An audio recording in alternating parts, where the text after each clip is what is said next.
एकादशी व्रत की कथा और फिर सुनेंगे एकादशी माता की आरती। पुत्रदा एकादशी का व्रत वर्ष में 2 बार मनाया जाता है, एक तो श्रावण के महीने में और एक पौष के महीने में। यह व्रत जो कि संतान प्रदायक व्रत है। आप सभी को पुत्रदा एकादशी व्रत की ढेर सारी शुभकामनाएं। आप सभी के जीवन में लक्ष्मी नारायण की कृपा से आप सभी को सभी प्रकार के सुख और समृद्धि की प्राप्ति हो। जो भी भक्त सच्ची श्रद्धा के साथ, नियम और निष्ठा के साथ पुत्रदा एकादशी का व्रत धारण करते हैं, इस दिन भगवान विष्णु, माता लक्ष्मी और भगवान विष्णु के नारायण स्वरूप की पूजा करते हैं। तो इस व्रत के प्रभाव से व्यक्ति के सभी प्रकार के पाप और ताप नष्ट होते हैं। यह व्रत आत्म शांति, बंध्या स्त्री व निसंतान को संतान देने वाला, पापों का विनाश करने वाला, सभी प्रकार से मंगल कारक होता है। इस व्रत को करने से मृतक आत्मा को भी मोक्ष प्राप्त होता है।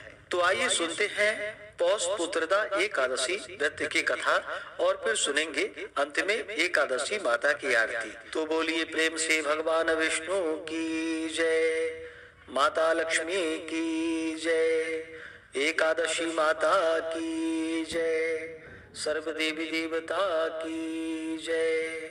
कथा के अनुसार एक बार पांडु नंदन ने विनय पूर्वक हाथ जोड़कर भगवान श्री कृष्ण से प्रश्न किया कि हे भगवान, अब आप कृपा करके पौष शुक्ल एकादशी के महापुण्य का वर्णन कीजिए। इसका क्या नाम है और इसका क्या विधान है तथा उस दिन किस देवता की पूजा की जाती है और उसका क्या फल होता है। भगवान श्री कृष्ण बोले कि हे राजन, इस एकादशी का नाम पुत्रदा एकादशी है। यह समस्त मनोरथों को पूर्ण करने वाली एवं समस्त सिद्धियों को देने वाली है। इसके अधिपति स्वयं नारायण है। इस चराचर संसार में इसके समान फल देने वाला दूसरा कोई व्रत नहीं है। इसके प्रसाद से मनुष्य पुत्रवान, विद्वान, कीर्तिमान, लक्ष्मीवान और यशस्वी होता है। अब मैं तुमसे उत्तम और पापों को हरने वाली कथा कहता हूँ, तुम ध्यान पूर्वक सुनो। पूर्व काल में एक राजा अपनी स्त्री सैप्या सहित पुत्र न होने के कारण अत्यंत ही दुखी था। उसके पिता गर्म अश्रुओं से सिंचित किंचित पिंडोदक का पान करते थे। वे सदैव इसी शोक में संतप्त रहा करते थे कि उसके आगे कौन हमें पिंडदान देगा। इधर राजा को पुत्रेक्षा की तरफ से दिनों दिन निराशा ही निराशा दिखाई देने लगी। इसका इस प्रकार का संताप एक प्रकार से ठीक ही था, क्योंकि बिना पुत्र के सचमुच ही मनुष्य का जन्म निरर्थक है। जिसके पुत्र नहीं उसके कुछ भी नहीं, क्योंकि बिना पुत्र के देवता, पितर और मनुष्य किसी का भी ऋण परिशोधन नहीं होता। अस्तु मनुष्य को पुत्र प्राप्त करने की युक्तियों में सदैव ही लगा रहना चाहिए, क्योंकि संसार में वही भाग्यवान, गुणवान और कीर्तिमान है जिसका घर पुत्र रत्न से परिपूर्ण है। वे ही नरश्रेष्ठ, आरोग्य, संपत्ति और कीर्ति के अधिकारी होते हैं। यह सिद्ध है कि पुत्र पौत्रादिक पुण्यवान को ही प्राप्त होता है। संपत्ति, विद्या, लक्ष्मी और त्रैलोक्य को कुछ भी श्री उसे दुर्लभ नहीं रहती। इस प्रकार दिन रात की चिंताओं से त्राण पाने के लिए राजा ने यह निश्चय किया कि अब मेरा शरीर धारण किए रहना व्यर्थ है।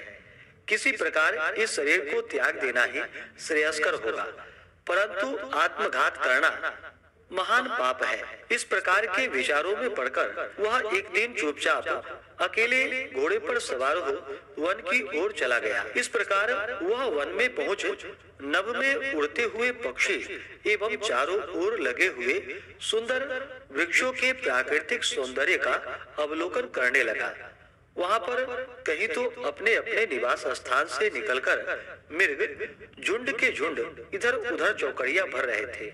कहीं व्याघ्र, वाराह, सिंह, वानर, नीलगायें, ससक, सर्प और जंगली हाथी अपनी हथिनियों के साथ क्रीड़ा कर रहे थे। किसी तरफ श्रृंगालों की ध्वनि थी तो किसी ओर उल्लुओं के कर्कश नाद सुनाई पड़ रहे थे। इस प्रकार वन की शोभा देखता और वन पशुओं के शब्द को सुनता हुआ राजा वन में घूमने लगा। घूमते घूमते उसे दोपहर हो गई। उसे भूख और वियोग ने सताया, परंतु वह आगे ही बढ़ता गया। आगे चलकर उसने देखा कि एक अत्यंत सुंदर सरोवर है, जिसके किनारे अत्यंत सुंदर, मनोहर और दिव्य रूप वाले नाना प्रकार के पक्षी, सारस, हंस, मोर और चकोर चारों ओर घूम रहे हैं और बहुत से ऋषि मुनिगण वहां पूजन और ध्यान में मग्न हैं। वहां प्रवेश करते ही राजा के दक्षिण नेत्र और बाहु फरकने लगे और मन में एक प्रकार का उत्साह सा प्रतीत हुआ। राजा ने घोड़े से उतरकर घोड़े को एक वृक्ष के सहारे बांध दिया और ऋषि मुनियों के पास जा उनको अलग अलग प्रदक्षिणा और प्रणाम इत्यादि किया।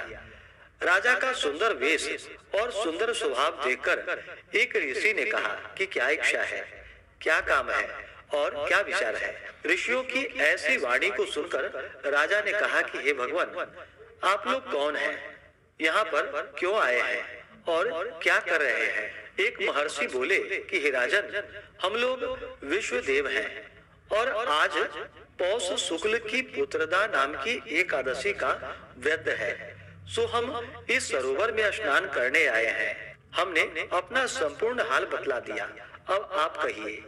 राजा बोला कि भगवान, मैं भी एक निसंतान और अभागा मनुष्य हूँ और पुत्र की इच्छा रखता हूँ। यदि आप लोग मुझे किसी प्रकार भी एक पुत्र दे तो मैं अपने को धन्य मानकर जन्म जन्म के लिए आपका ऋणी हो जाऊंगा। ऋषियों ने कहा कि हे राजन, आज पुत्रदा एकादशी है। इसका व्रत अत्यंत उत्तम और निसंदेह ही पुत्र को देने वाला है। आप नियम पूर्वक एकादशी के व्रत को धारण कीजिए। निसंदेह एकादशी के पुण्य फल एवं हमारे वचनों के प्रभाव से तुम्हें पुत्र होगा। ऋषियों की ऐसी वाणी सुनकर राजा अत्यंत प्रसन्न हुआ और उनके बताए हुए विधि विधान से एकादशी का व्रत कर द्वादशी को पारण कर ऋषियों से विदा हो अपने भवन में आया। परमात्मा के अनुग्रह एवं एकादशी के पुण्य और प्रताप से तथा ऋषियों के आशीर्वाद से राजा की रानी ने गर्भ धारण किया और यथा समय सुंदर, स्वरूपवान, तेजवान और भाग्यवान पुत्र उत्पन्न किया। राजपुत्र अत्यंत शीघ्रता पूर्वक बढ़ने लगा और शीघ्र ही बड़े हो पितृ सेवा तथा अपनी प्रजा की सेवा करने लगा।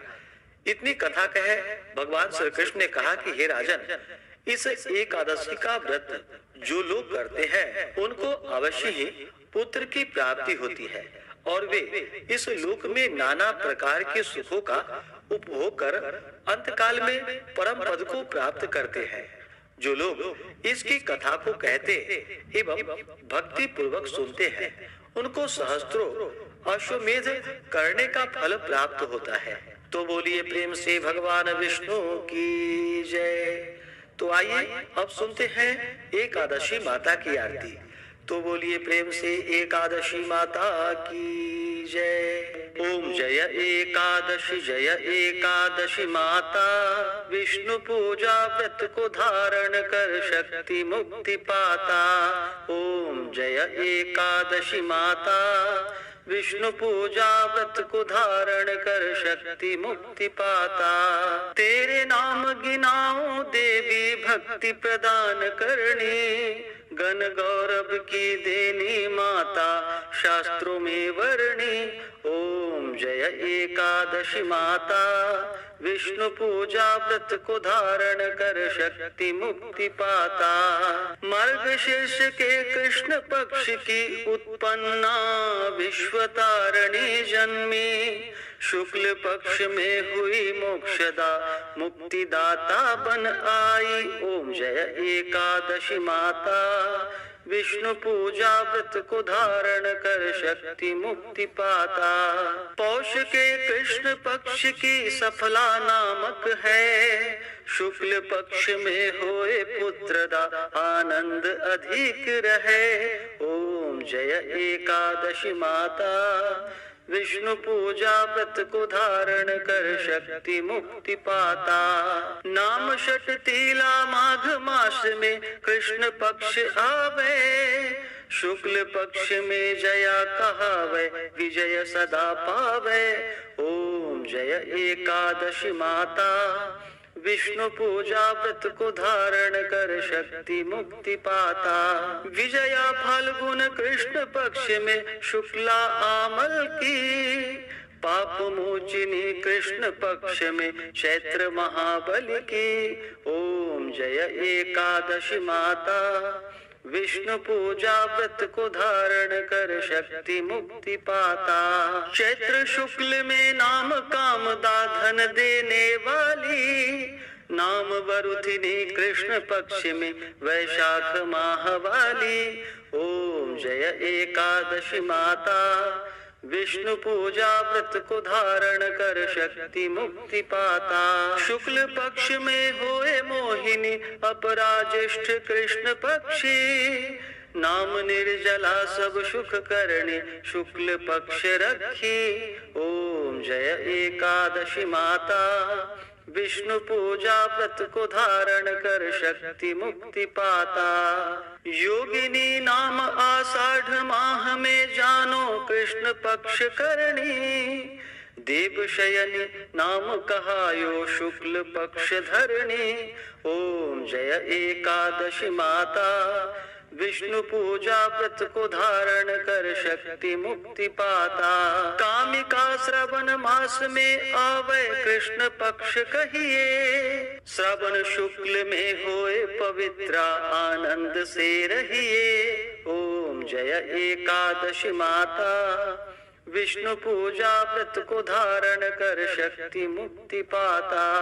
अजा भाद्रपद कृष्ण पक्ष की परिवर्तिनी शुक्ला, इंद्रा अश्विनी कृष्ण पक्ष में व्रत से भव सागर निकला।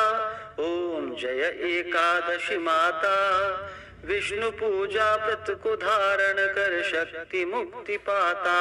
पापांकुशा है शुक्ल पक्ष में आप हरणहारी, रमा मास कार्तिक में आवे सुखदायक भारी। ओम जय एकादशी माता, विष्णु पूजा व्रत को धारण कर शक्ति मुक्ति पाता। देवोत्थानी शुक्ल पक्ष की दुख नाशक मैया, पावन मास में करो विनती पार करो नहीं।